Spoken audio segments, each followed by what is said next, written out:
இருந்துச்சு. CSK win பண்ணிருக்காங்க, KKR டம்ஸ் பண்ணிட்டாரா வேற லெவல். ரசல்லாம் உடனே ஓடிட்டான். அதான் ஹாப்பி மூமெண்ட். தலையை பார்த்துட்டோம், அது ரொம்ப ஹாப்பி. லாஸ்ட் அது 2 balls எக்ஸ்பெக்டே பண்ணல, ரொம்ப ஹாப்பி. தோனி வருவாங்க எதிர்பார்க்கவே இல்லை. அது 4th wicketல வந்து அவர் வருவார் நான் சத்தியமா எதிர்பார்க்கல. அது ரொம்ப ஹாப்பி. கஷ்டமா இருக்கு. நான் பாருங்கண்ணா சேப்பாக்கலான்னா கொஞ்சம் சுவாரஸ்யமா இருக்கும். வந்து நம்ம ஆப்பனர் சப்போர்ட் பண்ணியிருக்கோம். 500 ரூபாய் ஆளுக்கு 3 ஜெர்சி எடுத்து வந்திருக்கோண்ணா. ஒரு பிரோஜனம் இல்லைண்ணா. அதை நான் உங்கள்கிட்டே கொடுத்துடலாண்ணா. அதுக்கு தானே இந்த கேகேஆர் ஜெர்சியை. சென்னை ஜெயிக்கலாம், பிரச்சனை இல்லைண்ணா. கொஞ்சமாவது மற்றவங்களுக்கு விட்டு கொடுக்கணும். ஊருக்கு வந்து அடிக்கிறதுல ரொம்ப கஷ்டங்கண்ணா. ஒரு 2-3 மேட்ச் விட்டு கொடுக்கணும். விட்டு கொடுக்கலாம். இதோட வெளில பரவாயில்ல, அடுத்த வாட்டி பார்த்துக்கலாம்ண்ணா. எப்படியும் சென்னை ஜெயிக்கும் கப். அது விஷயம் கொஞ்சம் விட்டு கொடுத்தா நம்மளுக்கும் இன்ட்ரெஸ்டிங்காக இருக்கும் மேட்ச் பார்க்க. எல்லா மேட்சும் வரேன், எல்லா மேட்சும் நம்மளே ஜெயிச்சா எப்படி ப்ரோ? சரியான விஷயம். தொண்டே காலி காதம் காலி மாசாந்திரு ப்ரோ. ஒரு எடிட் ஒன்று பார்த்தீங்களா? இந்த மாதிரி விராட் கோலி ஸ்மிருதி வந்தான கப் வச்சு நிற்பாரு, விராட் கோலி சைடில் கை வைப்பாரு. அதே கதை தான் இப்போ நந்துன்னு இருக்கு. மேட்ச் தோக்குறாங்க, கை வச்சுட்டு போறாங்க. சேர்ந்து அவங்க கூட போயிட்டு இருக்காங்க. அதே தான். அவங்க ஆல்ரெடி அடி வாங்கியாச்சு. நடக்கிற 1008 பிரச்சனை ஓடுது. இதில் ஆர்சிபி சட்டையை போட்டு நம்பிக்கையோட விராட் கோலி அப்படிங்கிறாங்க. இங்கே வந்து 1 மணி நேரம் சண்டை போடுறாங்க. தேவையே இல்லை இதெல்லாம். ப்ரோ ஆண்ட்ரே ரசல் காதை மூடிட்டாரு ப்ரோ. கத்துக்கு 150 டெசிபிள் தரிகா விட்டோம். லாஸ்ட் பால் தலை வர்றாரு, அவ்வளோதான். அந்த மூமெண்ட் எப்படி இருக்கு? நிக்க முடியல ப்ரோ. சீட்டு மேலே ஏறி குதிக்கிறோம், சீட்டு உடையுது. ஈசாலாம் மாசா. ஐயோ, இப்படி சொல்லி தான் ப்ரோ வருஷம் அடி வாங்குறாங்க. எத்தனை வாட்டி அடி? பொம்பளை கப்பு ஒன்று தான் இருக்கு. இப்போ காணும், நிறைய காணும், யாரையும் காணும், எல்லாரும் காணும். தோனி கடைசியா டோனி சிங்க வந்துச்சு. வேற லெவல் இருந்தது ப்ரோ. சிஎஸ்கே தோத்துச்சா ஒரு ஆர்சிபி போடுவாரு, ஆர்சிபி தோச்சா சிஎஸ்கே போடுவாரு. அதால அவரு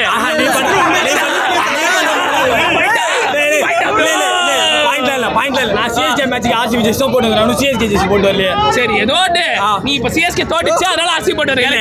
இப்ப இந்த மாதிரி சிஎஸ்கே தோக்கவே இல்ல. சிஎஸ்கே தோக்கவே இல்ல. மேட்ச் பாத்தியா? ரிவ்யூ கொடுப்பாங்க. ரிவ்யூ கொடுத்தா மேட்ச் எல்லாம் பாத்துறேன்.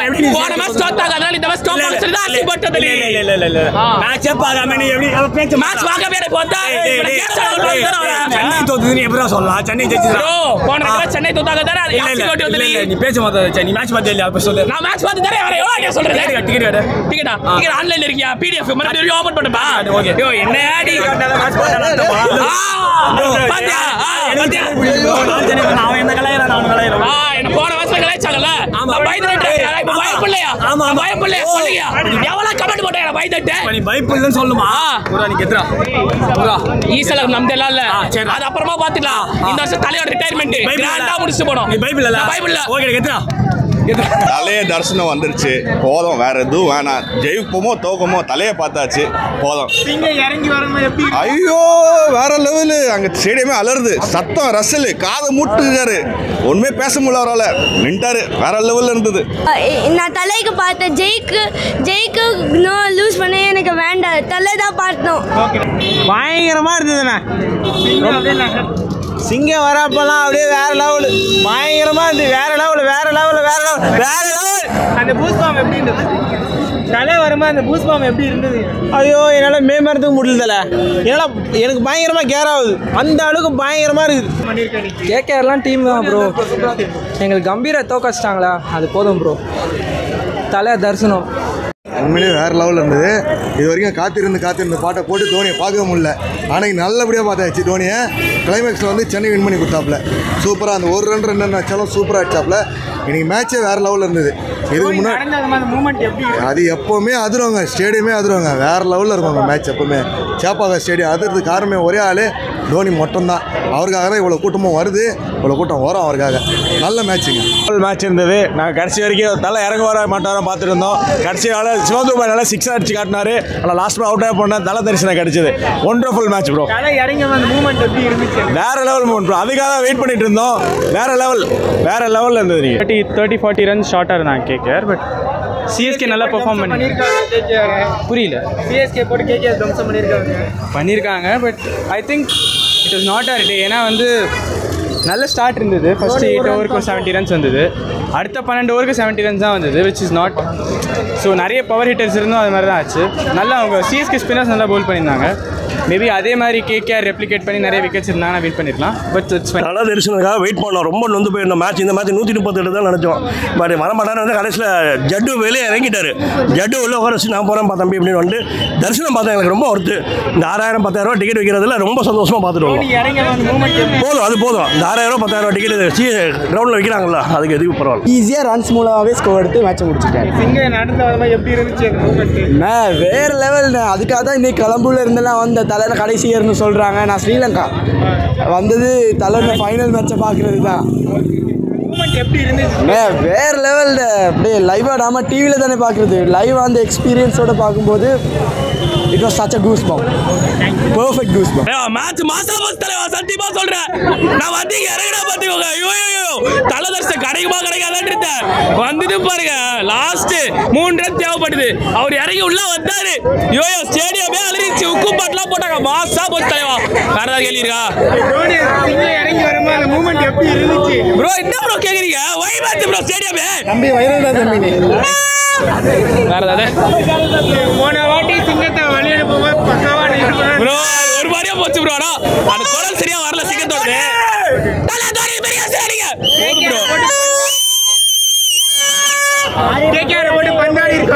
ப்ரோ பந்தாடணுமோ இல்லையோ அவர் உள்ள வந்தார்ல, அது போதும். டாட் பால் அடிச்சாரு, 6 அடிச்சாரு, நல்லா இல்ல.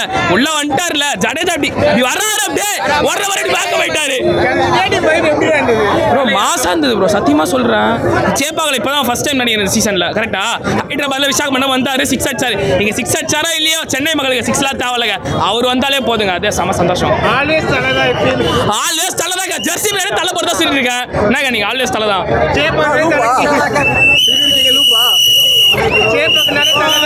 சேப்பாக்கனாலே தலைதான் ப்ரோ. எப்பவுமே என்ன ப்ரோ? ஐயோ பயங்கரமாக இருந்தது. இதுக்காக தான் நான் லாஸ்ட் மேட்ச் குஜராத்தோடையும் நான் வந்திருந்தேன். பட் அந்த மேட்ச் தோனி வரல. இந்த மேட்ச் எப்படியாவது வருவாரான்னு யோசிச்சிருந்தேன். ஏன்னா போன மேட்ச் அவர் வருவாரோங்கிற கொஞ்சம் ஒரு ஹோப் ஒன்று இருந்தது. பட் ஆனால் அவர் வரல. ஆனால் இந்த மேட்ச்சில் 2-3 விக்கெட்டு தான் போச்சு. ஆனாலும் அவர் வந்தார்.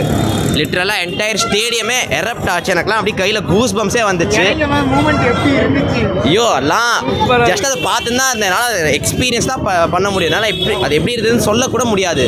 அப்புறம் பேக்ரவுண்டில் அந்த ஹுக்கும் பாட்டெலாம் போட்டேனே, நான் போல்ட் ஆகிட்டேன். அவ்வளோதான். தேங்க்யூங்க. வச்சு செஞ்சிருக்காங்க இன்னைக்கு. அதான் எந்த கன்ஃபியூஷனுமே இல்லாமல் சிஎஸ்கேவோட பவுலிங் நல்லா இருந்திருக்கு, பேட்டிங் நல்லா இருந்திருக்கு. அண்ட் கடைசியில் தலை தரிசனம். அவ்வளோதான், எல்லாமே இருக்குது இந்த மேட்ச்சில் இருந்துச்சு. டெசிபலில் வந்து பறந்து இருக்கும். ஸ்டேடியம் ஃபுல்லாகவே தோனிக்காக சேர் பண்ணாங்க. ஜடேஜா வர மாதிரி இருந்துச்சு. கடைசியில் தோனி பேடப் பண்ணி நான் வரேன்னு சொல்லிட்டு வந்தார். செம்மையாக இருந்துச்சு மேட்ச். சூப்பராக இருந்துச்சு. தோனி வரமா எப்படி இருக்கு? எல்லாம் க்ரௌட் எல்லாம் கத்தி சூப்பராக அப்படியே ஹோல் ஸ்டேடியமும் அப்படியே கத்திட்டாங்க தோனி தோனின்னு. கடைசி 3 பால் மட்டும் டாட் பால் வச்சிருந்தான்னு வச்சுங்களேன், எங்கள் தலைவர் வந்து 6 அடிச்சு முடிச்சிருப்பாங்க. இறங்கும் போது கத்தி எங்களுக்கு தொண்டருக்காக ரொம்ப நேரமாக காத்திருந்தோம். பட் அன்ஃபார்ச்சுனேட்லி அது சிங்கிளாக போச்சு. மேட்ச் நல்லா போச்சு. என்ன டெஸ்ட் மேட்ச் ஆயிடுச்சு, அதுதான் கொஞ்சம் ஒரே வருத்தமாகுது. அதுக்காக காத்திருந்து காலங்கள் போனது வீணாய் போல இது கிடைச்சிச்சு. கிடைக்காத தலை இப்போ கிடைச்சிருக்கு ப்ரோ. ஆமா போதும் ப்ரோ. ஒருத்து எவ்வளோ விட்டாலும் ஒருத்து வேறு லெவலாக இருந்துச்சு. கடைசி வரைக்கும் 3 ரன் வந்துருச்சு. அப்படியே எல்லாம் சைலண்டாக இருந்தாங்க. தலை என்ட்ரி பார்க்கவே முடியாதுன்னு. ஃபைனலாக ஜடேஜா உள்ள வெளில வந்துட்டு உள்ளே போகிறாரு. தலை வராரு. ரசல் அப்படியே காதை போத்துறாரு. அப்படியே சினிமா மாதிரி இருந்துச்சு ப்ரோ பார்க்க. இவ்வளோ சவுண்டு கண்டிப்பாக யாருமே கேட்டிருக்க மாட்டாங்க. இந்த ஸ்டேடியமில் இருந்த எல்லாருக்கும் லைஃப் டைமில் இதுதான் ஃபஸ்ட் டைம் இவ்வளோ சவுண்டு கேட்டிருப்பாங்க. அவ்வளோ சவுண்டு இன்னும் காது அப்படியே கோயின்னு கேட்டுகிட்டே இருக்குது. தலை என்ட்ரி எவ்வளோ வேணால் கொடுக்கலாம் ப்ரோ. ஒருத்து ப்ரோ.